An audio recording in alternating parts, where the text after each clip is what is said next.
빌립보서 2장에서 복음에 합당한 삶에 대하여 권면하면서 성도 간 합심하고 서로 돌봄이 필요하다는 사실과 더불어 그리스도의 겸손을 모범으로 제시하면서 그리스도의 마음을 품으라고 제시하였습니다. 이어지는 본문에서 자기 구원의 완성을 이루기 위한 신앙의 정진을 권면하고 있습니다. 바울이 안타까운 심정과 염려하는 마음으로 빌립보 교인들에게 예전처럼 구원을 위해 애쓰고 노력하기를 당부하고 있는 말씀입니다. 이를 통하여 볼 때 빌립보 교회는 바울과 함께 있을 때에는 대체로 바울의 권면에 잘 따랐으나 지금 서로 떨어져 있는 이 상황, 바울이 감옥에 있는 이 상황 속에서는 신앙생활이 퇴보하였음을 알 수가 있습니다. 12절에 보니까 그러므로 나의 사랑하는 자들아 너희가 나 있을 때뿐 아니라 더욱 지금 나 없을 때에도 항상 복종하여 두렵고 떨림으로 너희 구원을 이루라. 아멘. 이게 12절은 그러므로 이렇게 시작하고 있습니다. 이 접속사는 빌립보 성도들이 두렵고 떨림으로 그들의 구원을 이루어 가야 하는 근거로 앞에 있는 6절에서 11절을 지금 연결하고 있는 것입니다. 신앙의 표본이신 예수 그리스도가 자기를 낮추심으로써 지극히 높아지신 것처럼 성도들 역시 자기를 부인하고 낮추면 하나님 앞에서 겸손하게 행하면 장차 궁극적인 영광에 이르게 된다는 것을 지금 말하고 있는 것입니다. 그런데 바울은 이러한 근거하에서 신앙생활에 있어 퇴보한 빌립보 교인들을 권면하기에 앞서 먼저 나의 사랑하는 자들아 이렇게 친근한 호칭을 사용하고 있습니다. 그러니까 지금 바울이 권면하고 있는 이 내용이 강요가 아니다. 진실된 마음의 바람을 지금 나타내기 위해서 그 교인들에게 그러므로 나의 사랑하는 자들아 이렇게 표현을 하고 있다. 자기의 진심을 지금 전하고 있다. 이렇게 볼 수가 있겠습니다. 바울은 여기서 그들이 항상 전에는 잘 복종했다고 말하고 있습니다. 다시 번역하면 그러므로 나의 사랑하는 자들아 너희가 항상 복종했던 것처럼 내가 있을 때뿐 아니라 더욱 지금 나 없을 때에도 두렵고 떨림으로 너희 구원을 이루라. 이렇게 다시 번역할 수가 있겠습니다. 여기에 보니까 두렵고 떨림으로 너희 구원을 이루라. 그러니까 다른 사람의 구원이 아니라 바로 그들 자신의 너희들의 구원을 이루어야 한다는 사실을 지금 강조하고 있는 것입니다. 또한 이 말은 하나님을 경외함으로 자신의 구원을 이루어야 한다. 이런 의미가 되겠습니다. 여기서 구원이라는 것은 지금 사도 바울이 빌립보 이곳 2장에서 말하고 있는 이 구원이라는 것은 중생함으로써 얻는 구원의 의미뿐만 아니라 하나님 앞에 받아들여지는 종말론적 구원 그 의미까지 아우르는 단어다. 즉 그리스도를 영접하는 순간 믿음으로 얻는 칭의적 측면에서의 구원을 말하는 것이 아니라 성령으로 성결케 되어가는 성화적 측면에서의 구원과 종말론적 측면에서의 구원을 지금 말하고 있는 것이다 하는 것입니다. 따라서 구원을 이루라 이 말은 빌립보 교회가 완전한 모습을 이룰 때까지 이기심이나 불화를 없애고 영적 성숙을 위해 힘쓰라는 의미로 해석할 수가 있는 것입니다. 즉 구원이 완전히 이루어질 때까지 나태하지 말고 계속 영적 성숙을 위해 힘쓰라는 권면인 것입니다. 믿음으로 이미 시작된 그리고 그로 말미암아 장차 확실히 완성될 구원이지만 그 과정에서 성도들은 자기 자신을 부단히 성화시켜 나가야 한다는 말입니다. 이는 거룩함을 추구하는 것입니다. 단단히 붙잡는 경쟁이며 싸움이며 경주인 것입니다. 한편 구원을 이루는 데 필요한 태도는 두려움과 떨림입니다. 여기엔 경외나 존경이라는 의미가 포함되어 있는 단어입니다. 하나님 앞에서 성도가 가져야 할 기본 자세입니다. 내적으로 자기의 죄성을 발견하고 외적으로 자기의 무능력을 인식할 때 오는 그 감정, 그것이 두려움과 떨림이다. 이렇게 말할 수가 있겠습니다. 시편 기자는 내 육체가 주를 두려워함으로 떨미며 내가 또 주의 판단을 두려워하나이다 라고 고백하고 있습니다. 하나님을 지극히 존중하여 그분을 경외하며 생활하는 것이 성도의 본분입니다. 불신자들은 하나님을 경외하지도 두려워하지도 않습니다. 그러나 성도는 범사에 하나님과 그 뜻을 헤아리며 조금이라도 하나님의 뜻을 어기는 일을 두려워합니다. 그래서 바울은 빌립보 교인들이 하나님 앞에서 자기들의 죄성과 영적 무능력을 인정하면서 두렵고 떨리는 자세로 공동체의 영적 정진을 이루기를 권면하고 있는 것입니다. 여러분도 두려움과 떨림으로 구원을 이루시기를 바라겠습니다. 13절에 보니까 너희 안에서 행하시는 이는 하나님이시니 자기의 기쁘신 뜻을 위하여 너희에게 소원을 두고 행하게 하신다. 구원에 있어 하나님의 전적인 기도성을 강조하는 매우 유명한 구절입니다. 이 본문은 약 12절의 이유를 앞에 있는 12절의 이유를 나타내고 있습니다. 즉 성도가 두렵고 떨림으로 구원을 이루어 나가야 하는 것은 그들 안에 하나님께서 거하셔서 그의 기쁘신 뜻을 위하여 소원을 두고 행하게 하시기 때문이라는 것입니다. 하나님이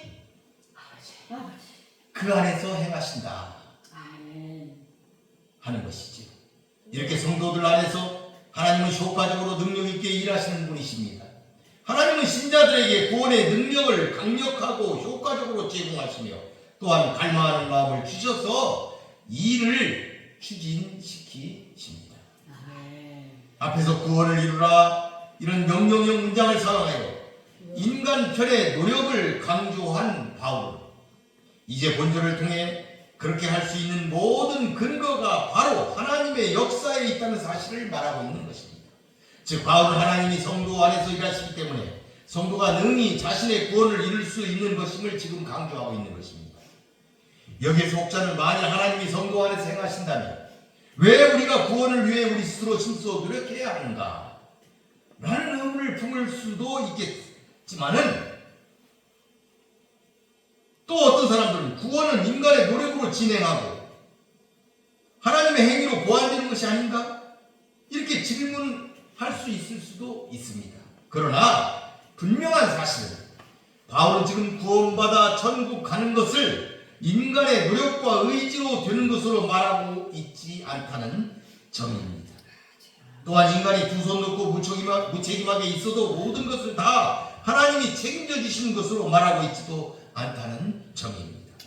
그리스도의 구속 사역을 통해 구원을 시작하신 하나님은 그 구원을 성도 각 개인에게 적용하기 위해 성령을 보내셨고 그 성령 하나님은 이미 구원의 도상에 있는 성도들 속에 하나님의 뜻을 행하고자 하는 의지를 일으켜 성도들 하여금 그 성령의 역사를 자발적 의지로서 이루어 나가게 하시는 것입니다. 하나님께서는 자신의 기쁘신 뜻, 선한 목적에 따라 성도를 인도해 가시는 것이다 하는 것이죠. 그리고 이 선한 목적은 바로 성도의 구원과 직접적으로 관계된 것이라는 것을 우리가 깨달아야 하겠습니다. 하나님은 인격적이십니다. 그래서 하나님은 성도 안에 자기의 기쁘신 뜻을 위하여 그 뜻을 행하고자 하는 의지를 불러 일으키시고 또한 행하게 하십니다. 따라서 하나님은 당신의 자녀들을 통하여 당신의 일을 이루시되 강압적으로 시키는 것이 아니라 먼저 마음속의 원함을 주시고 이에 따라 자발적으로 기쁘게 이 인들을 감당하게 하시는 것입니다. 그러므로 여러분도 하나님의 뜻을 따라 이루시는 성도들이 되시기를 바라겠습니다. 14절에 보니까 모든 일을 원망과 시비가 없이 하라. 바울은 어쩌면 과거 이스라엘 백성들이 출애굽의 때 광야에서 그들이 표했던 원망과 시비를 염두에 두고서 성도들에게 원망과 시비가 없이 하라고 명하고 있는지도 모릅니다. 이로 보아 당시 빌립보 교회에는 거짓 선생들의 영향으로 공동체의 분열을 야기시키는 원망과 시비가 일어났던 것으로 추측할 수가 있겠습니다. 본문은 그러한 원망과 시비가 없도록 하라는 명령인데 어찌되었든 원망과 시비 이 모두는 하나님의 능력을 체험하지 못한 자들의 삶에서 나타나는 특징이다 하는 점입니다. 이는 성도 개인이나 교회적으로 엄청난 악영향을 미치는 것입니다. 아멘. 그렇기 때문에 사도 바울은 빌립보 교인들에게 모든 일을 원망과 시비가 없이 하라 이렇게 명하고 있는 것입니다. 15절에 보니까 이는 너희가 흠이 없고 순전하여 어그러지고 거스리는 세대 가운데서 하나님의 흠없는 자녀로 세상에서 그들 가운데 빛들로 나타내며 왜 원망과 시비가 없이 행하야 하는가 하는 것을 보여주는 말씀입니다. 그것은 바로 순전하고 흠이 없어 이 패역한 세대 가운데서 빛으로 나타내기 위해서입니다. 흠이 없다는 것은 하나님이나 사람들로부터 비판이나 비난을 받을 것이 없는 즉 비난의 손가락질을 받지 않는 삶을 가리킵니다. 이것은 구약에서 하나님께 바치는 제물의 요건을 나타내는 표현입니다. 점도 없고 흠도 없는 것을 묘사할 때 쓰인 단어이기도 합니다. 그래서 하나님께 제물을 바칠 때 흠도 없고 점도 없는 온전한 것 그것을 바치도록 하나님은 구약에 말씀하고 계십니다. 또 순전하다는 것은 불순물이 섞이지 않는 나무랄 데가 없는 이런 의미입니다. 이 단어는 원래 포도주에 물을 섞거나 금속에 불순물이 섞인 경우처럼 이질적인 것이 섞이지 않는 것을 나타내는 단어였습니다. 그러나 그 의미가 보다 확대되어 순결하고 깨끗하다는 의미의 윤리적인 용어로도 사용이 되고 있습니다. 바울은 빌립보 성도들이 살아가는 그 세대를 어그러지고 거스리는 세대로 인식하였습니다. 어그러지고 이 말은 하나님의 법이 제시하는 똑바른 길에서 벗어나서 구부러지고 뒤틀린 것을 얘기합니다. 그리고 거스린다는 것은 이미 정도에서 벗어나 왜곡되어 있는 상태를 나타내는 단어입니다. 따라서 본절에 어그러지고 거스리는 이라는 이 표현은 결국 불법적이고 사악하고 왜곡된 세상의 정신 상태를 포함한 모든 세태를 말한다. 이렇게 볼 수가 있습니다.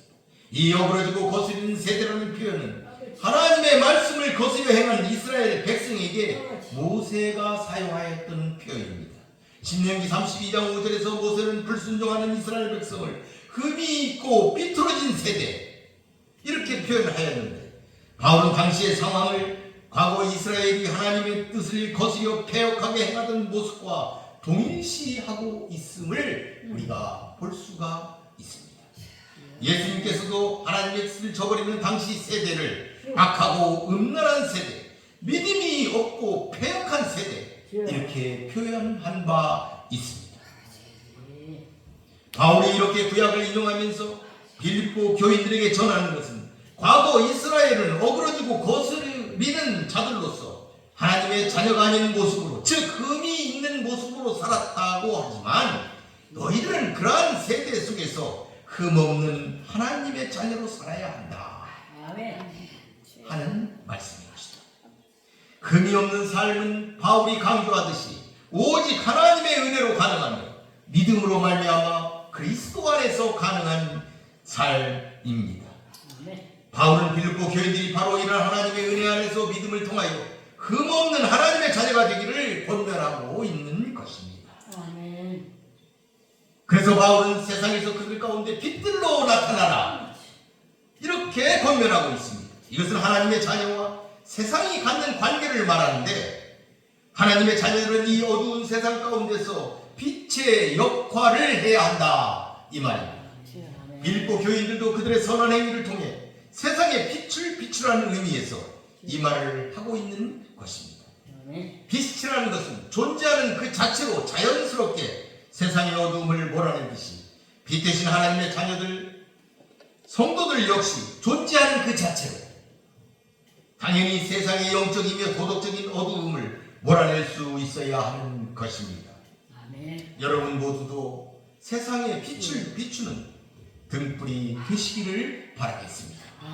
16절에 보니까 생명의 말씀을 밝혀 너의 다른 일이 헛되지 아니하고 수고도 헛되지 아니하고 그리스도의 날에 내가 자랑할 것이 있게 하려 함이라. 여기 생명의 말씀 이렇게 하고 있는데 이 말씀은 복음을 가리키고 있죠. 여기 밝힌다. 생명의 말씀을 밝힌다. 이렇게 말했는데 이것은 이 복음을 굳게 잡으라. 이 복음을 굳게 붙들라. 아멘. 이런 원어의 의미가 있습니다. 하나님의 흠없는 자녀로 세상에서 그들 가운데 빛들로 나타내기 위해서는 먼저 자신이 복음, 하나님의 진리에 대해 굳건한 확신을 가지고 그에 합당한 삶을 살아야 한다. 그게 밝히는 삶이다. 그런 뒤에야 다른 사람들에게 진정한 생명의 말씀을 전하게 되고 능력으로 역사할 수 있게 된다 하는 말씀이었습니다. 바울은 이렇게 자신에게서 복음으로 양육받은 성도들이 세상에서 빛된 행위로 제자로서의 사명을 다하며 바울 자신이 하나님 앞에 부끄러움 없이 설 수 있을 것이라는 그 점을 지금 말하고 있는 것입니다. 바울은 눈앞에 있는 일만 생각한 것이 아니라 모든 세상 역사가 끝나는 날까지 내다보는 종말론적인 신앙의 자세를 가지고 있었습니다. 그리고 바울은 그 종말의 날 자신의 모습은 자신의 사역의 열매, 자신이 신고 양육한 교회 성도들을 통해 어느 정도 결정되어진다고 보았던 것으로 보입니다. 그러한 측면에서 바울은 그리스도 재림의 날에 데살로니가 성도들 역시 자신의 멸관이라고 말하고 있는 것을 데살로니가 전서 2장에서 우리는 볼 수가 있습니다. 말씀으로 잘 양육된 성도는 목회자에게 있어서 주님 앞에 서는 날 자랑의 증거가 되는 것이다. 이렇게 말할 수가 있겠습니다. 이건 성도들의 삶도 마찬가지입니다. 여러분들의 삶의 열매와 함께 주님 앞에 선다는 사실을 기억하시기 바라겠습니다. 17절에 보니까 만일 너의 믿음의 재물과 섬김 위에 내가 나를 전제로 드릴지라도 나는 기뻐하고 너희 무리와 함께 기뻐하겠다. 여기 보니까 재물 이랬어요. 재물. 이 재물이라는 것은 희생제사를 얘기합니다. 그러니까 구약의 제사, 구약의 희생제사를 지금 말하고 있습니다. 이 문장 전체가 구약의 희생제사를 전제해서 지금 말하고 있는 거예요. 그러니까 그 희생제사, 지금으로 말하면 하나님께 드리는 예배를 말하고 있습니다. 그래서 이 믿음의 제물이 그럼 무엇인가? 이 희생제사, 하나님께 드리는 예배를 가리킨다면 그럼 믿음의 제물은 무엇인가? 이것은 빌립보 교인들이 하나님에 대한 믿음 가운데 믿음의 제물이라고 했으니까 믿음 가운데 모든 삶을 예배로 드리는 것, 이것을 믿음의 제물이다. 이렇게 우리가 해석할 수가 있겠습니다. 우리가 믿음 가운데 모든 삶을 예배로 드리는 것,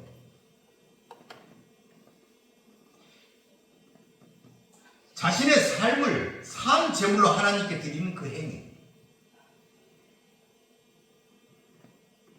이 제물이라는 표현으로 이렇게 한 것은 자신의 희생과 헌신의 의미를 전달하고자 이런 제물이라는 단어를 쓰고 있다. 이렇게 볼 수가 있겠어요. 그 다음에 여기 보니까 섬김이라고 했어요. 이 섬김이라는 것은 자신의 희생이 수반되는 공적인 봉사, 이런 의미가 있어요.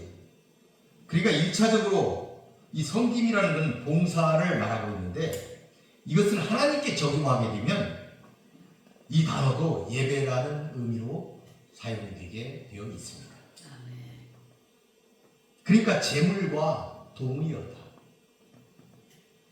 그러니까 하나님께 쓰일 때는 이 재물과 섬김, 이것이 우리들의 삶을 통한 예배를 가르치고 있다.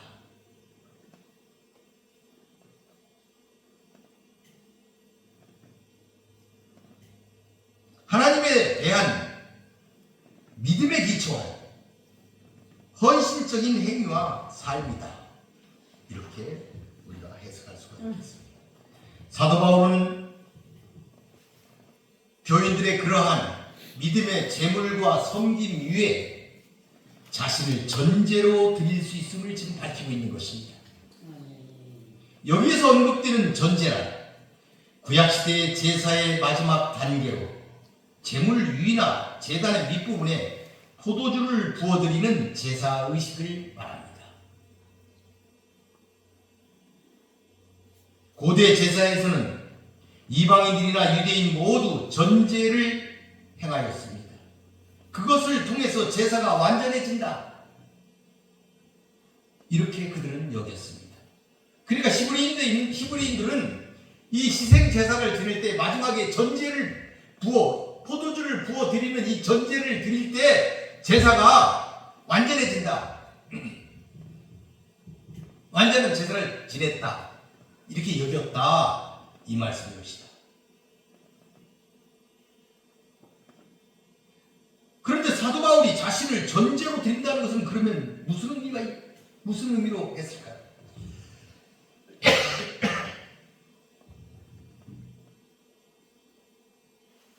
바울의 임박한 순교를 암시한다. 이렇게 볼 수가 있겠습니다. 이는 결국 타이에 의해 바울이 죽음에 넘기워진다는 사실을 지금 암시하고 있는 말입니다. 바울은 지금 빌립보 교인들의 산 제사, 믿음의 삶을 위해서라면 자신의 피를 전제로 드릴지라도, 즉 자신이 순교할지라도 기뻐할 것이라고 말하고 있는 것입니다. 바울은 사실 빌립보 교인들을 곧다시 만나게 되리라고 빌립보서 1장과 2장에서 그렇게 확신하고 있지만 그와 함께 자신의 죽음 역시 임박했다 하는 것을 그는 예상하고 있었던 것입니다.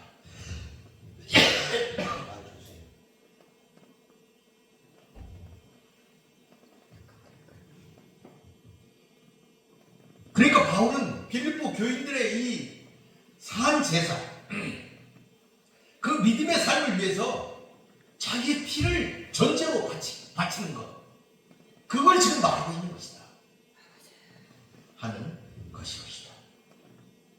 18절 보니까 이와 같이 너희도 기뻐하고 나와 함께 기뻐하라. 이와 같이 너희도 기뻐해라. 이와 같이 또한 같은 원인으로 기뻐해라. 이런 의미겠죠. 같은 원인으로. 바울 자신이 전제로 드려질 것에 대해 기뻐하죠. 바울이 지금 기뻐하고 있잖아요. 자신과 동일한 기쁨으로 너희도 기뻐해라.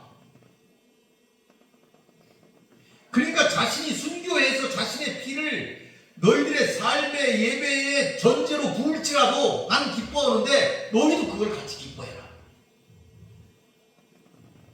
그걸 권면하고 있는 것이죠. 바울은 빌립보 교인들의 희생적 제물과 믿음의 섬김 위에 드려지는 자신의 순교의 피가 완전한 제사를 형성한다고 보았기 때문에 자신의 죽음을 초월하여 완전한 제사를 드릴 수 있다는 의미에서 빌립보 교인들과 함께 기뻐할 것을 독려하고 있는 것입니다. 여러분도 이러한 바울의 생사를 초월한 신앙을 본받으시기를 바라겠습니다. 아멘. 말씀을 마무리하겠습니다. 아멘. 오늘 본문을 보면 바울은 먼저 두렵고 떨림으로 너희 구원을 이루라 촉구함으로써 그가 하고자 하는 말의 결론을 먼저 제시하고 있습니다. 즉 하나님께서 우리 안에 내주하셔서 역사하심으로 구원의 완성을 이루기 위해 정진할 것을 권면하고 있는 것입니다. 그리고 그 구원을 이루기 위해 모든 일에 원망과 시비가 없게 할 것과 흠이 없고 순전하여 세상에서 빛으로 나타날 것을 제시하고 있습니다. 또한 여기서 바울은 빌립보 성도들이 온전한 믿음의 제사를 드리기 위해 필요하다면 자신의 목숨도 아끼지 않고 전제로 부을 것을 고백하고 있습니다.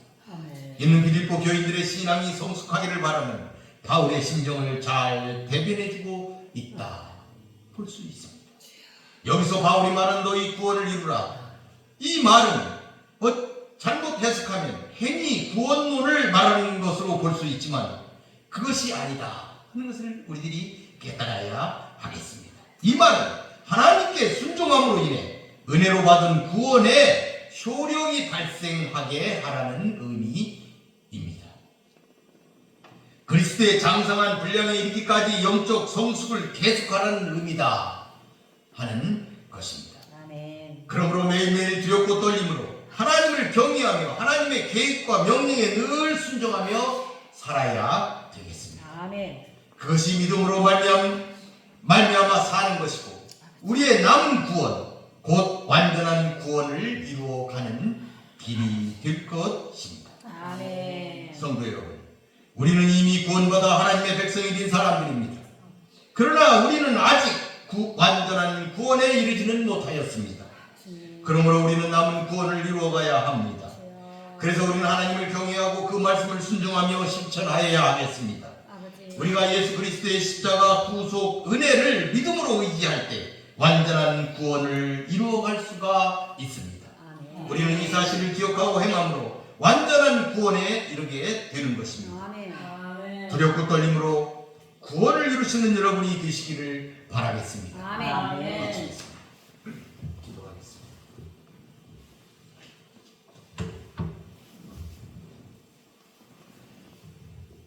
고맙고 감사하신 아버지 하나님, 오늘 이 시간 당신의 귀한 말씀을 가지고 전하였습니다. 사도 바울이 빌립보 교회 사랑하는 성도들에게 권면했던 말씀, 두렵고 떨림으로 너희 구원을 이루라, 이 말씀을 가지고 전했습니다. 우리도 두렵고 떨림으로 하나님을 경외함으로 우리의 구원을 이룰 수 있도록 도와주시옵소서. 아멘. 예수 그리스도의 복음 안에서 우리들이 우리의 삶을 나아갈 때 우리는 반드시 빛이 되고 그리스도의 향기가 될 줄로 믿습니다. 아멘. 하나님께서 우리와 함께 하셔서 이 모든 일을 이루어서 우리들의 남은 구원을 이루어갈 수 있도록 주님 축복하여 주시옵소서. 아멘. 우리 가운데 역사하여 주시옵소서. 아멘. 하나님의 선하신 뜻이 우리 가운데 이루어져서 아버지 하나님이여, 우리를 통하여 하나님의 귀한 역사가 일어나는 귀한 그 같은 하나님의 일이 우리들을 통하여, 그리고 이 방주 기도원 교회를 통하여 일어나게 하여 주시옵소서. 아멘. 주께서 늘 우리를 지키실 줄 믿고 바라와서 예수님의 이름으로 기도 올리나이다. 아멘.